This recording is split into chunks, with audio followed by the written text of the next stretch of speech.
Good evening icon India followers, welcome to icon India. ఈరోజు మనం 23 April 2021కి సంబంధించినటువంటి current affairs గురించి డిస్కస్ చేయబోతా ఉన్నాం. సో ఐ హోప్ అందరూ కోవిడ్ ప్రికాషన్స్ తీసుకుంటున్నారు అని అనుకుంటున్నాను. సో ఫ్రెండ్స్, ఐకాన్ ఇండియా ఈ కోవిడ్-19 సెకండ్ వేవ్ సందర్భంగా కూడా ఉద్యోగాల కోసం ప్రిపేర్ అయ్యేటువంటి అభ్యర్థులకి సంబంధించి ఆన్లైన్ క్లాసెస్ని అందించడం జరుగుతూ ఉంది. ఈ క్లాసెస్ని కేవలం 499 రూపాయలకు మాత్రమే అందిస్తున్నాం. సో గ్రూప్స్కి ప్రిపేర్ అయ్యేటువంటి అభ్యర్థులకి కానీ, అలాగే ఎస్ఐ మరియు కానిస్టేబుల్ ప్రిపేర్ అయ్యేటువంటి అభ్యర్థులు సబ్జెక్టుపై టచ్ పోకుండా ఉండేందుకు, సబ్జెక్ట్ను ఇన్డెప్త్గా నేర్చుకునేందుకు ఐకాన్ ఇండియా అందిస్తున్నటువంటి క్లాసెస్ని మీరు ఉపయోగించుకోండి. సో ఐకాన్ ఇండియా దీనికోసం మీరు ఐకాన్ ఇండియా యాప్ని ప్లేస్టోర్ నుంచి డౌన్లోడ్ చేసుకోండి. యాప్ ఓపెన్ చేస్తే స్టోర్ అని వస్తుంది. స్టోర్లోకి వెళ్తే మేము అందిస్తున్నటువంటి ఆఫర్ చేస్తున్నటువంటి కోర్సెస్ అనేవి మీకు కనబడతాయి. సో ఫ్రెండ్స్, ఈరోజు కరెంట్ అఫైర్స్కి సంబంధించి ఇప్పుడు సెషన్ స్టార్ట్ చేద్దాం. ముందుగా విపత్తు నిర్వహణ చట్టం, డిజాస్టర్ మేనేజ్మెంట్కి సంబంధించి 2005 యాక్ట్ గురించి తెలుసుకుందాం.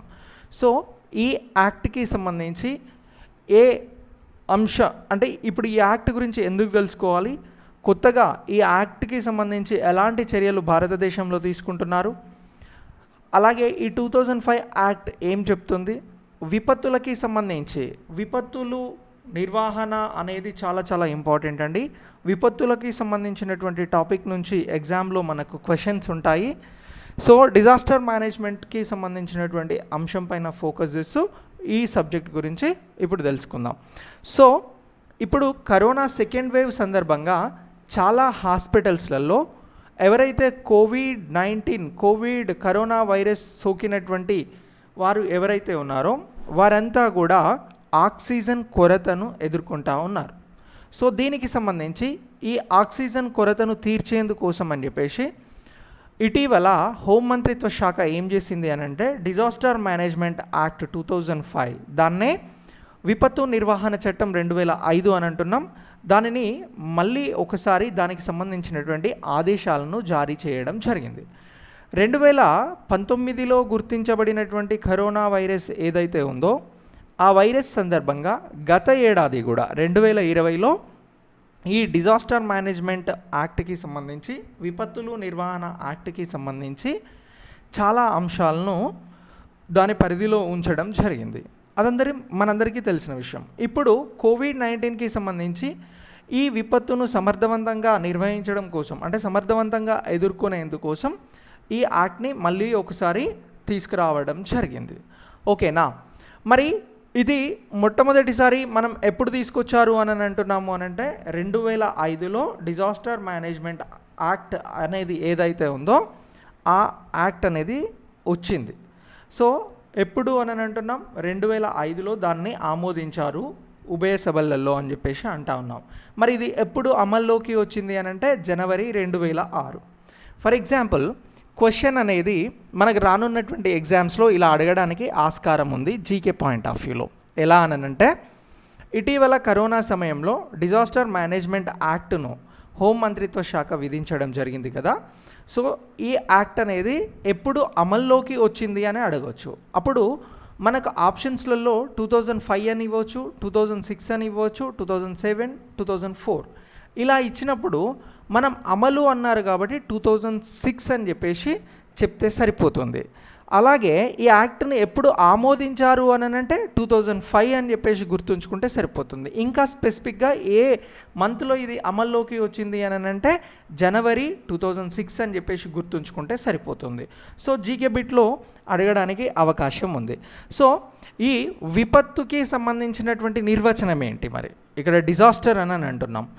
డిజాస్టర్ అంటే ఏంటి, విపత్తు అంటే ఏంటి అని అంటే, ఏ ప్రాంతంలోనైనా ప్రమాదం జరిగినప్పుడు ఆ సంఘటన అంటే ఊహాజనితానికి కూడా అందకుండా ఘోరంగా ఉన్నప్పుడు, దాని వలన సహజంగా అలాగే మనుషులకి ఏదైనా ఎఫెక్ట్ అవుతున్నప్పుడు దానినే విపత్తు అంటాము అని చెప్పేసి కూడా మనం గుర్తించాల్సి ఉంటుంది.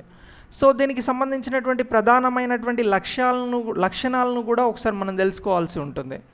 సో ఈ చట్టానికి సంబంధించి నోడల్ ఏజెన్సీగా ఎవరు దీనిని అమలు చేస్తారు? ఫర్ ఎగ్జాంపుల్ క్వశ్చన్ ఇలా రావచ్చు అనుకుందాం. మనం చదివేటువంటి సబ్జెక్ట్ నుంచే క్వశ్చన్ని రెడీ చేసుకోగలిగితే మనకు సబ్జెక్ట్ అనేది ఎక్కువగా గుర్తుండడానికి అవకాశం ఉంటుంది ఫ్రెండ్స్. సో ఫర్ ఎగ్జాంపుల్ అనుకుందాం, డిజాస్టర్ మేనేజ్మెంట్ యాక్ట్ను అమలు చేసే మంత్రిత్వ శాఖ ఏంటి? ఆర్థిక శాఖ, రక్షణ శాఖ, హోంశాఖ, పైవేవి కావు అని చెప్పేసి ఎక్కడైనా ఎగ్జామ్స్లో అడిగితే మనం గుర్తుంచుకోవాల్సినటువంటి శాఖ ఏంటి అని అంటే హోం మంత్రిత్వ శాఖ అని చెప్పేసి, కేంద్ర హోం మంత్రిత్వ శాఖ అని చెప్పేసి గుర్తుంచుకుంటే సరిపోతుంది. అంటే ఒక నోడల్ మంత్రిత్వ శాఖగా ఈ చట్టానికి వ్యవహరించడం జరుగుతూ ఉంది. ఓకేనా? ఈ జాతీయ స్థాయిలో డిజాస్టర్ మేనేజ్మెంట్ యాక్ట్కి సంబంధించినటువంటి నిబంధనలను విధించినప్పుడు అది జాతీయ స్థాయి నుంచి రాష్ట్ర స్థాయిలో, రాష్ట్ర స్థాయి నుంచి జిల్లా స్థాయిలో అమలు చేసేటువంటి ఒక క్రమబద్ధమైనటువంటి నిర్మాణం అనేది కూడా ఉంటుంది. ఎవరైతే అడ్మినిస్ట్రేషన్ యాంగిల్లో పనిచేసేటువంటి వారు ఉంటారో, కలెక్టర్స్ కానీ పోలీసులు కానీ, దీన్ని సంస్థాగతంగా దీనిని ఏదైతే ఉందో అమలు చేయడానికి స్కోప్ అనేది కూడా డిజాస్టర్ మేనేజ్మెంట్ యాక్ట్ అనేది ఉంటుంది. సి ఫ్రెండ్స్, మనం డిజాస్టర్ మేనేజ్మెంట్ యాక్ట్ అనేటువంటి ఒక అంశాన్ని తీసుకొని భారతదేశంలో ప్రస్తుతం ఆక్సిజన్ కొరతకి సంబంధించినటువంటి దాని కారణంగా ఈ యాక్ట్ను మళ్ళీ ఒకసారి పునరుద్ధరించారు. ఏదైతే ఈ అంతర్రాష్ట్రాల మధ్యన ఆక్సిజన్ సరఫరా ఉందో దీనిని చేసేందుకు అని చెప్పేసి ఈ టాపిక్ గురించి మాట్లాడుతున్న సందర్భంగా మనం జాతీయ ఏదైతే ఈ డిజాస్టర్ మేనేజ్మెంట్ ఉందో, విపత్తు నిర్వహణ ఉందో, దీనికి సంబంధించినటువంటి మొత్తం అంశాలని కూడా, దానికి రిలేటెడ్గా ఉన్నటువంటి అన్ని అంశాలను కూడా తెలుసుకుంటున్నాం. ఎలా తెలుసుకుంటున్నాం? దీన్ని ఎవరు అమలు చేస్తున్నారు, ఇది ఎప్పుడు అమల్లోకి వచ్చింది, సో ఈ జాతీయ విపత్తు నిర్వహణ అథారిటీకి సంబంధించినటువంటి ఇతర అంశాలు ఏంటి అనేది చాలా క్లియర్గా తెలుసుకోవడం జరుగుతూ ఉంది. ఈ విపత్తు నిర్వహణ విధానాలను నిర్దేశించడం, సకాలంలో సమర్థవంతమైన ప్రతిస్పందనగా యంత్రాంగాలను నిర్దేశించడానికి ఒక బాధ్యతాయుతమైనటువంటి వ్యవస్థ అనేది ఉంది. అది ఎలా ఉంది అని అంటున్నాం? జాతీయ కార్యనిర్వాహక కమిటీ అని అంటున్నాం. ఏమంటున్నాం? National execution committee. అలాగే జాతీయ విపత్తు నిర్వహణ అథారిటీ దాని పనితీరుకి సహాయపడడం కోసం అని చెప్పేసి సెక్షన్ 8 కింద కొన్ని సూచనలు అనేవి కూడా రూపొందించడం జరిగింది అని చెప్పేసి చెప్తా ఉన్నాం. ఇక ఈ విపత్తు నిర్వహణకి సంబంధించినటువంటి ప్రణాళికను రూపొందించడానికి ప్రతి సంవత్సరం కూడా సమీక్షలు అనేవి నిర్వహించబడడం జరుగుతూ ఉంది. సో దీనికి బాధ్యత ఎవరు వహిస్తూ ఉన్నారు అని అంటే ఎన్ఈసి అనేది నిర్వహించడం జరుగుతూ ఉంది. ఏమంటున్నాం? నేషనల్ ఎగ్జిక్యూటివ్ కమిటీ అనేది నిర్వహించడం జరుగుతూ ఉంది. ఇక national institute of disaster management అనేది కూడా ఉందండి. ఈ national institute of disaster management అనేది ఏం చేస్తుంది అని అంటే ఈ ప్రకృతి వైపరీత్యాలు సంభవించినప్పుడు, అంటే కరోనా లాంటివి వచ్చినా, భూకంపాలు వచ్చినా, ఇతర ప్రకృతి వైపరీత్యాలు ఏమొచ్చినా కూడా ఆ రెస్క్యూ టీమ్స్ అనేవి మనం చూస్తూ ఉంటాం.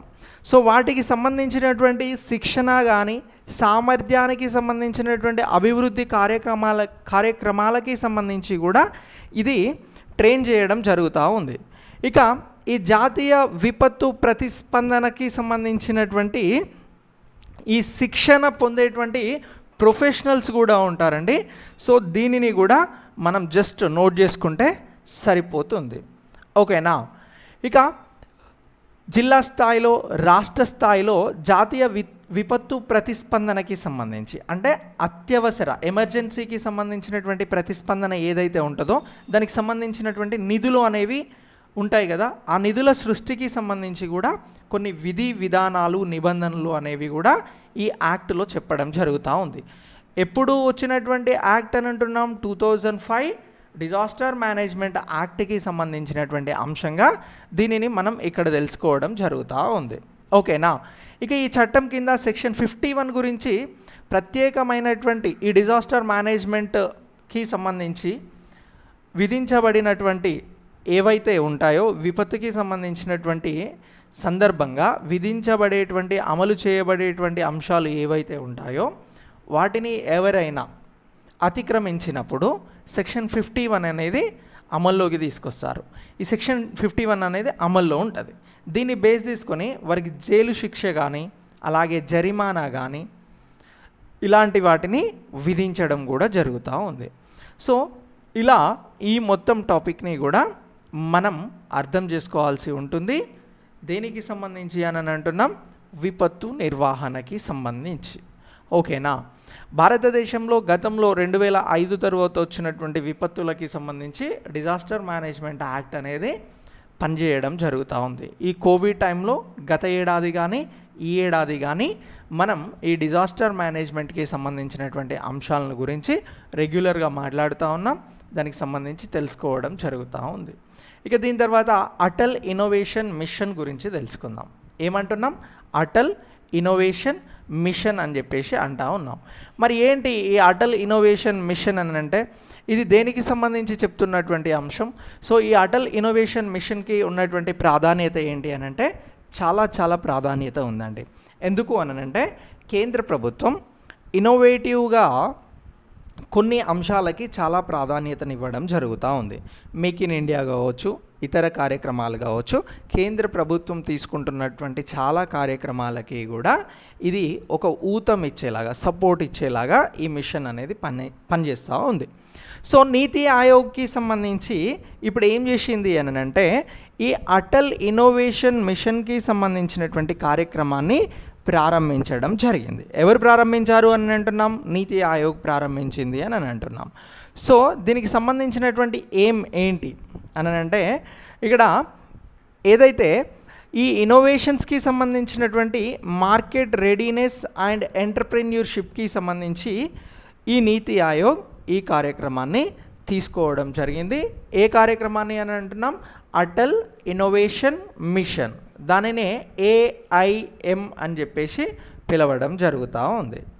మరి భారతదేశంలో ఆవిష్కరణలు అలాగే ఇతర వ్యవస్థాపకతకి సంబంధించినటువంటి వాటికి సంబంధించి ప్రోత్సాహకాలను అందించేందుకోసం భారత ప్రభుత్వం చేస్తున్నటువంటి ప్రధాన ప్రయత్నమే ఈ అటల్ ఇన్నోవేషన్ మిషన్.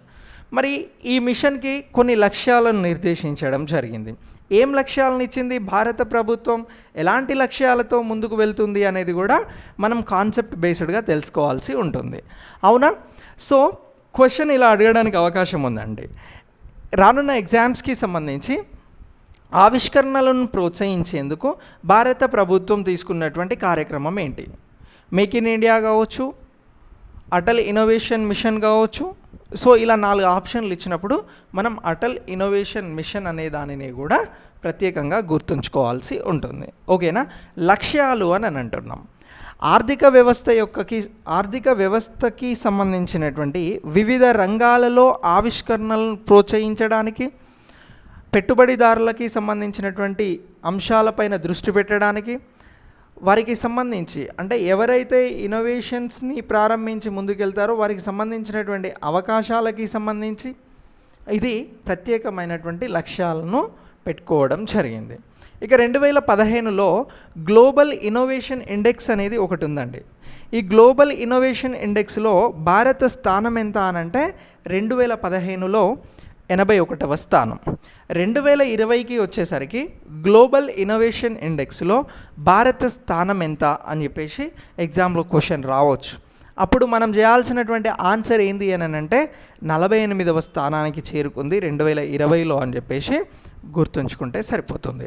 అంటే ఈ అటల్ ఇన్నోవేషన్ మిషన్ అనేది చాలా అద్భుతంగా పనిచేస్తుంది అని చెప్పేసి కూడా మనం ఇక్కడ గుర్తించవచ్చు. ఎందుకనంటే ప్రపంచవ్యాప్తంగా ఒక సర్వే నిర్వహించి ఇన్నోవేషన్ ఇండెక్స్ని ప్రచురిస్తే 2015లో 81వ స్థానం వస్తే ఇప్పుడు అదే మిషన్కి 48వ స్థానం వచ్చింది 2020లో అని చెప్పేసి గుర్తుంచుకుంటే సరిపోతూ ఉంది.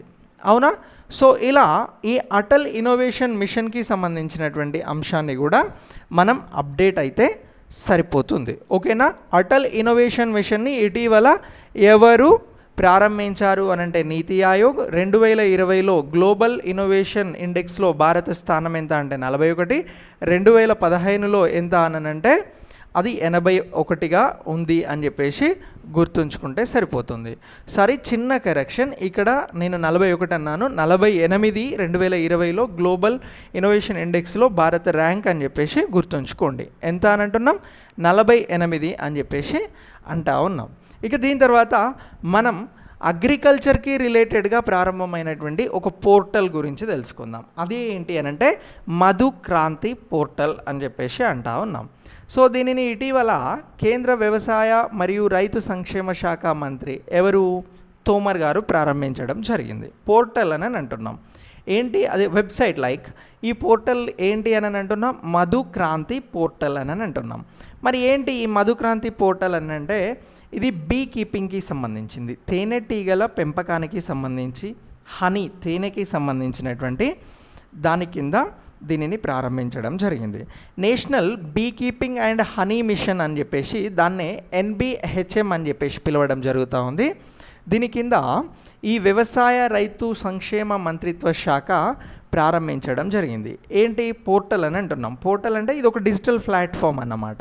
సో దీనికి సంబంధించి తేనెటీగల ఉత్పత్తుల యొక్క అంశాలను ప్రచురించడం అంటే వెబ్సైట్ పైన పబ్లిష్ చేయడం, దాంతోపాటు ఈ ఏదైతే హనీకి సంబంధించినటువంటి అంశాలు ఉన్నాయో వాటికి సంబంధించినటువంటి డెవలప్మెంట్స్ పైన ఇది వర్క్ చేయబోతుంది అని చెప్పేసి గుర్తుంచుకుంటే సరిపోతుంది. ఫర్ ఎగ్జాంపుల్ ఎగ్జామినేషన్లో సార్ ఇది మనం డిస్కస్ చేస్తున్నాం, క్వశ్చన్గా రావడానికి అవకాశం ఉంది అని అంటే 100% ఉంది. ఇటీవల నేషనల్ బీ కీపింగ్ హనీ మిషన్ను ఎవరు ప్రారంభించారు అని అంటే కేంద్ర వ్యవసాయ శాఖ మంత్రి నరేంద్ర సింగ్ తోమర్ అని చెప్పేసి గుర్తుంచుకుంటే సరిపోతుంది. ఓకేనా? సో ఇలా ఈ అంశాన్ని కూడా మనం అప్డేట్ అవ్వాల్సి ఉంటుంది. ఇక మనం ఇక్కడ బీ కీపింగ్ గురించి మాట్లాడుతున్నాం కాబట్టి దీనికి సంబంధించినటువంటి ప్రాముఖ్యత పైన కూడా ఒకసారి మనం కాన్సెప్ట్ బేస్డ్గా కొన్ని అంశాలను తెలుసుకుందాం. ఏంటి అనంటే రైతుల ఆదాయాన్ని పెంచడానికి కానీ, ఎగుమతులను పెంచడానికి కానీ, రైతులకు ఉపాధిని పెంచడానికి కానీ ఈ పోర్టల్ అనేది సహాయపడుతుంది అని చెప్పేసి భావిస్తూ ఉన్నారు. ఎలా సహాయపడుతుంది సార్ ఇది అని అంటే ఏదైతే ఈ పోర్టల్ ఉందో ఈ పోర్టల్ ద్వారా రైతులకి సంబంధించినటువంటి సలహాలు సూచనలు ఇవ్వడంతో పాటు రైతులు ఉత్పత్తి చేస్తున్నటువంటి తేనె ఏదైతే ఉందో దానిని నేషనల్ మార్కెట్తో పాటు ఇంటర్నేషనల్ మార్కెట్లో కూడా మనం సేల్ చేయడానికి, అమ్మకాలు చేయడానికి అవకాశం అనేది ఉంటుంది. ఎందుకు అనంటే ప్రపంచంలో ఒక డిజిటల్ ప్లాట్ఫామ్ని క్రియేట్ చేసుకోగలిగితే ఎక్కడైనా కూడా మన ఉత్పత్తులను అమ్ముకోవడానికి, ప్రమోషన్ చేయడానికి అవకాశం ఉంది. కాబట్టి ఇక్కడ కూడా రైతులు తీసేటువంటి తేనె ఉత్పత్తులకి సంబంధించి, హనీకి సంబంధించి అవకాశాలు ఉన్నాయి అని చెప్పేసి గుర్తుంచుకుంటే సరిపోతుంది. సో మరి దీనికి సంబంధించి national agricultural cooperative market federation of India limited NAFED అని అంటున్నాం. సో ఇది ఈ హనీ కార్నర్కి సంబంధించినటువంటి అమ్మకం కోసం ప్రత్యేకమైనటువంటి కార్యక్రమాలను నిర్వహిస్తూ ఉంది అని చెప్పేసి కూడా గుర్తుంచుకుంటే సరిపోతుంది. ఓకేనా? సో ఇక దీని తర్వాత మనం ఇక్కడ ఇంకొక పాయింట్ని కూడా స్పెసిఫిక్గా ఫోకస్ చేయొచ్చు అండి. ఎలా అంటే ఈ హనీ మార్కెట్కి సంబంధించి అంటే ప్రత్యేకంగా రైతులకు ప్రయోజనం చేకూర్చే వ్యవసాయ ఉత్పత్తుల సహకార మార్కెటింగ్ను ప్రోత్సహించేందుకు 1958లో నేషనల్ బీ బోర్డుని ఏర్పాటు చేశారు అని చెప్పేసి ఇక్కడ మనం చూస్తూ ఉన్నాం. ఏమంటున్నాం? నేషనల్ బీ బోర్డ్ ఎప్పుడు ఏర్పాటు చేశారు అని అంటే 1958 అని చెప్పేసి గుర్తుంచుకోవాలి. ఇది జీకే బిట్ అవుతుందండి మనకు. నేషనల్ బీ బోర్డ్ ఎప్పుడు ఏర్పాటు అయ్యింది అని అంటే 1958 అని చెప్పేసి గుర్తుంచుకుంటే సరిపోతుంది. ఓకేనా?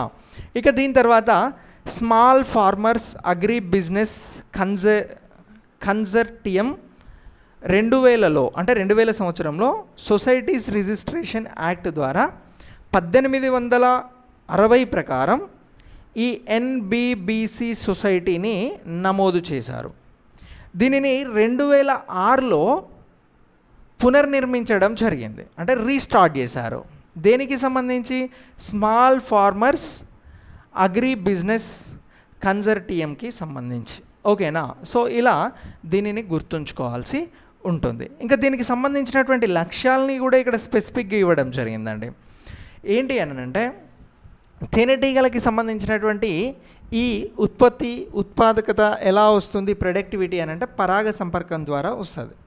సో ఇది రైతుల ఆదాయాన్ని, ఉత్పత్తిని పెంచడానికి భారతదేశంలో శాస్త్రీయ తేనెటీగల పెంపకాన్ని ప్రోత్సహిస్తూ ఉంది అని చెప్పేసి కూడా చెప్తా ఉన్నారు. అవునా? ఇక నేషనల్ హార్టికల్చర్ మిషన్కి సంబంధించి horticulture mission for north east మరియు హిమాలయన్ స్టేట్స్కి సంబంధించినటువంటి వారు దీనిని అమలు చేస్తూ ఉన్నారు అని చెప్పేసి కూడా గుర్తుంచుకుంటే సరిపోతుంది. ఓకేనా? ఇక ఆత్మనిర్భర్ భారత్ పథకంలో భాగంగా కూడా ఈ బీ కీపింగ్ కోసం నేషనల్ బీ బోర్డ్ ఏం చేస్తూ ఉంది అని అంటే స్వీట్ రెవల్యూషన్ అనేటువంటి లక్ష్యాన్ని సాధించడానికి శాస్త్రీయ తేనెటీగల పెంపకానికి సంబంధించినటువంటి సమగ్ర ప్రచారం అభివృద్ధిని కూడా లక్ష్యంగా పెట్టుకొని ముందుకు వెళ్తూ ఉంది. ఓకేనా? సో ఇలా ఈ మొత్తం టాపిక్ని కూడా మనం అప్డేట్ అవ్వాల్సి ఉంటుంది. ఓకే, స్వీట్ రివల్యూషన్ అనేటువంటి కార్యక్రమం ఎందుకు తీసుకున్నారు అని అంటే తేనెటీగల పెంపకం కోసం అని చెప్పేసి మీరు ఎగ్జామినేషన్ పాయింట్ ఆఫ్ వ్యూలో గుర్తుంచుకోవాల్సి ఉంటుంది. ఇక హనీ మిషన్ అని చెప్పేసి కూడా అన్నాం కదా. స్వీట్ రివల్యూషన్కి అనుగుణంగానే హనీ మిషన్ని కూడా ఆగస్ట్ 2017లో ప్రారంభించడం జరిగింది. హనీ మిషన్ను ఎప్పుడు ప్రారంభించారు అని ఎగ్జామ్లో క్వశ్చన్ అడిగితే స్వీట్ రెవల్యూషన్కి అనుగుణంగా 2017 ఆగస్టులో ప్రారంభించారు అని చెప్పేసి గుర్తుంచుకుంటే సరిపోతుంది. మరి ఈ తేనెటీగల పెంపకంను ప్రోత్సహించడానికి స్వీట్ రెవల్యూషన్ను ఎప్పుడు ప్రారంభించారు అని అంటే 2016 అని చెప్పేసి గుర్తుంచుకోవాలి. హనీ మిషన్ను ప్రారంభించడానికి స్వీట్ రెవల్యూషన్ కార్యక్రమాన్ని ప్రారంభించడానికి ఎంత సమయం తేడా ఉంది అని అంటే 1 ఏడాది కాలం సమయం తేడా ఉంది అని చెప్పేసి గుర్తుంచుకుంటే సరిపోతుంది. ఇక ఈ స్వీట్ రెవల్యూషన్ కార్యక్రమాన్ని హనీ మిషన్ని ముందుకు తీసుకువెళ్ళేందుకు ఖాదీ మరియు గ్రామ పరిశ్రమల కమిషన్ కేవీఐసి అని అంటామండి. సో ఈ కేవీఐసి రైతులకు ఎవరైతే ఈ తేనెటీగలు పెంచేటువంటి రైతులు ఉన్నారో వీరి కోసం బీ కాలనీలతో పాటు అవగాహన శిక్షణ కార్యక్రమాలని కూడా నిర్వహించడం జరుగుతూ ఉంది. ఓకేనా? సో ఇలా ఈ మొత్తం టాపిక్ని కూడా మనం హనీ ఏదైతే స్వీట్ రెవల్యూషన్ ఉందో దీనికి సంబంధించినటువంటి కార్యక్రమంగా మనం ఇక్కడ కరెంట్ అఫైర్స్లో అప్డేట్ అవ్వడం జరిగింది. ఓకేనా? నెక్స్ట్ టాపిక్ భారతదేశానికి సంబంధించినటువంటి జీడిపి వృద్ధికి సంబంధించినటువంటి కార్యక్రమంగా మనం ఆ టాపిక్గా నేర్చుకోబోతా ఉన్నాం. ఈ ఫినాన్షియల్ ఇయర్ ఆర్థిక సంవత్సరం 2022లో భారత జీడిపి వృద్ధి రేటు 11% ఉంటుంది అని చెప్పేసి ఎవరు చెప్పారు అని అంటే S&P అనేటువంటి రేటింగ్ సంస్థ వారు చెప్పడం జరిగింది. ఓకేనా? సో అంటే 2021-22 ఫైనాన్స్ ఇయర్లో ఆర్థిక సంవత్సరంలో 11% భారత ఆర్థిక వృద్ధి ఉంటుంది అని చెప్పేసి చెప్పారు. అవునా? అయితే ఇప్పుడు భారతదేశంలో ఈ రేటింగ్ అనేది ఎలా మారింది ప్రస్తుతం ఉన్నటువంటి సిచ్యువేషన్లో అని అంటే BBB రేటింగ్గా అంచనా వేయడం జరిగింది. ఎందుకు అని అంటే స్థిరమైన దృక్పథంతో భారతదేశంపై ఆర్థిక వ్యవస్థ వృద్ధి అనేది 8% డిసైడ్ చేయడం జరిగింది. ఎవరు డిసైడ్ చేశారు?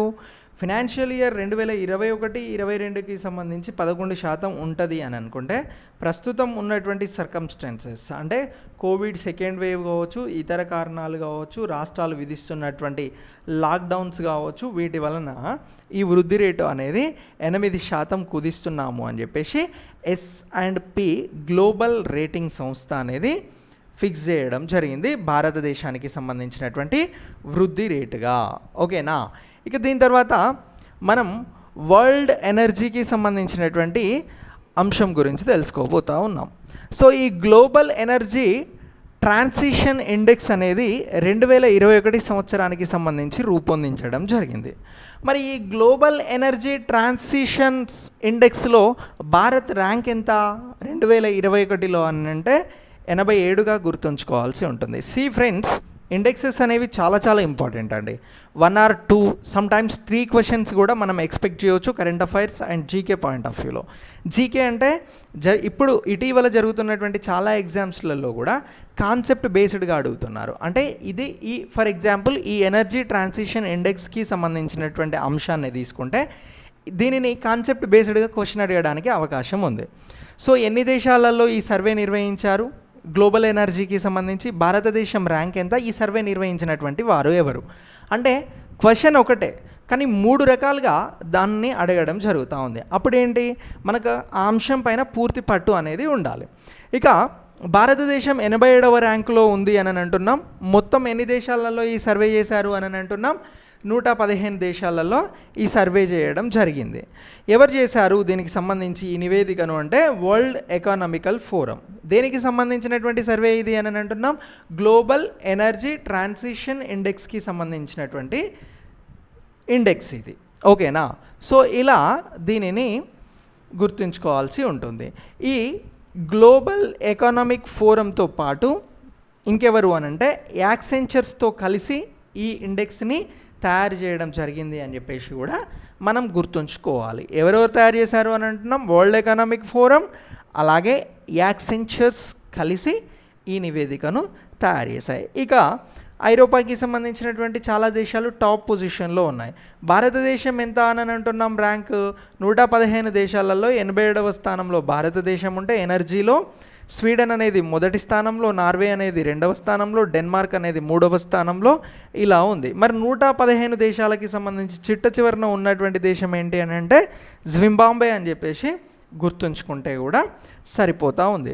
మరి ఈ ఇండెక్స్కి సంబంధించి ఏ అంశాలను ప్రాతిపదికగా తీసుకున్నారు అని చెప్పేసి కూడా క్వశ్చన్ అడిగారు అనుకోండి, అప్పుడు మనం చేయాల్సినటువంటి అంశం ఏంటి అని అంటే పర్యావరణ సుస్థిరత అంటే సస్టైనబుల్ డెవలప్మెంట్, ఇంధన భద్రత, అలాగే ఇతర సూచికలు ఏమంటున్నాం? సురక్షితమైన, స్థిరమైన, సరసమైన సమగ్ర ఇంధన వ్యవస్థలకి సంబంధించినటువంటి వాటిని బేస్ చేసుకొని ఈ ఇండెక్స్కి సంబంధించినటువంటి అంశాన్ని రూపొందించడం జరిగింది అని చెప్పేసి గుర్తుంచుకుంటే సరిపోతుంది. ఫ్రెండ్స్, నెక్స్ట్ కరెంట్ అఫైర్స్లో సంబంధ్ పిన్సర్వ్కి సంబంధించినటువంటి లైసెన్స్ అనేది రద్దు అయింది. ఈ సంబంధ్ పిన్సర్వ్ అనేటువంటిది దీని లైసెన్స్ ఎవరు రద్దు చేశారు అని అంటే రిజర్వ్ బ్యాంక్ ఆఫ్ ఇండియా అనేది రద్దు చేయడం జరిగింది. ఎందుకు రద్దు చేసింది అని అంటే ఇది ఆర్థికపరమైనటువంటి నేరానికి ఈ సంబంధ్ మేనేజింగ్ డైరెక్టర్ వాళ్ళు పాల్పడుతున్నారు అని చెప్పేసి దీనికి సంబంధించినటువంటి దానిని ఆర్బీఐ ఇటీవల ఎవరి లైసెన్స్ని రద్దు చేసింది అని అంటే సంబంధ్ పిన్సర్వ్ యొక్క లైసెన్స్ని అని చెప్పేసి గుర్తుంచుకుంటే సరిపోతుంది.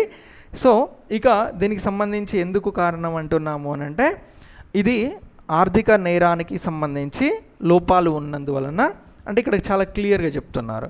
ఆర్బీఐ నిబంధనల ప్రకారం టైర్ 1 మరియు టైర్ 2కి సంబంధించినటువంటి మూలధన కనీస నిల్వలను వీరు నిర్వహించాల్సి ఉంటుంది, కానీ వీరు నిర్వహించలేదు.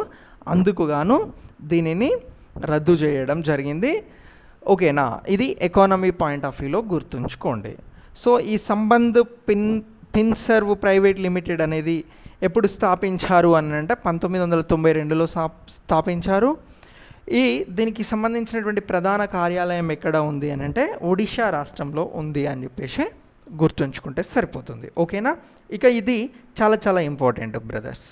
సో ఏంటి అని అంటున్నాము అని అంటే ఇండో పసిఫిక్ మహాసముద్రాల ఇనిషియేటివ్ కోసం ఆస్ట్రేలియా, భారత్ మధ్యన ఒక భాగస్వామ్య ఒప్పందం అనేది కుదిరింది. సో ఈ భాగస్వామ్యాన్ని ప్రకటించారు. ఆస్ట్రేలియాకి సంబంధించినటువంటి గ్రాంట్స్ ఎంత అనంటే 812 మిలియన్ అంటే 1.4 మిలియన్స్కి సంబంధించినటువంటి బడ్జెట్ని కేటాయించడం జరిగింది. ఇండో పసిఫిక్ సముద్రాల ఇనిషియేషన్, దీన్ని ఏమంటున్నాం? IPOI అని చెప్పేసి అంటా ఉన్నాం. సో తూర్పు ఆసియా సదస్సు అనేది 2019 నవంబర్లో జరిగింది. అప్పుడు భారత ప్రధాని నరేంద్ర మోడీ ఏం చేశారు అని అంటే ఇండో పసిఫిక్ సముద్రాల ఇనిషియేషన్కి సంబంధించినటువంటి అంశాన్ని ప్రతిపాదించడం జరిగింది. దీనికి సంబంధించి ఇప్పుడు ఆస్ట్రేలియా అనేది నిధులను కేటాయించడం జరిగింది అని అంటున్నాం. దీనికి ఆస్ట్రేలియాతో పాటు సహనాయకత్వం వహిస్తున్న వారు ఎవరు అని అంటే మనం ఇక్కడ ఢిల్లీ అని చెప్పేసి గుర్తుంచుకుంటే సరిపోతుంది. మరి ఏం చేయబోతున్నారు ఈ భాగస్వామ్యం ద్వారా అని అంటే ఇండో పసిఫిక్కి సంబంధించినటువంటి మద్దతు అనేది ఇవ్వబోతా ఉన్నారు. ఇండో పసిఫిక్ సంబంధించినటువంటి ఈ పార్ట్నర్షిప్ ఏదైతే ఉందో దీనిపైన భాగస్వామ్య దృష్టి అనేటువంటి దానిపైన ప్రత్యేకమైనటువంటి దృష్టి పెట్టడం జరిగింది. అలాగే ఆస్ట్రేలియా, భారత్ 2 దేశాలలో భాగస్వామ్యం అనేది ఈ ఆసియా పసిఫిక్ ఇండో సముద్రాలకి సంబంధించి భాగస్వామ్యం అనేది కలిగి ఉంటుంది. ఇక ఆస్ట్రేలియా గురించి మాట్లాడుతున్నాం కాబట్టి ఆస్ట్రేలియా రాజధానిగా కాన్బెర్రా ఉంది. ఆస్ట్రేలియా కరెన్సీగా డాలర్ని చూస్తున్నాం. ఆస్ట్రేలియాకి సంబంధించినటువంటి ప్రధానమంత్రిగా ఎవరున్నాడంటే స్కాట్ మ్యారిసన్ అనే అతను ఉన్నారు అని చెప్పేసి గుర్తుంచుకుంటే సరిపోతుంది. సో ఫ్రెండ్స్, ఇది మీరు 23 ఏప్రిల్కి సంబంధించినటువంటి ఇంపార్టెంట్ కరెంట్ అఫైర్స్గా గుర్తుంచుకోండి. నెక్స్ట్ కరెంట్ అఫైర్స్తో మళ్ళీ కలుద్దాం. Thanks for watching.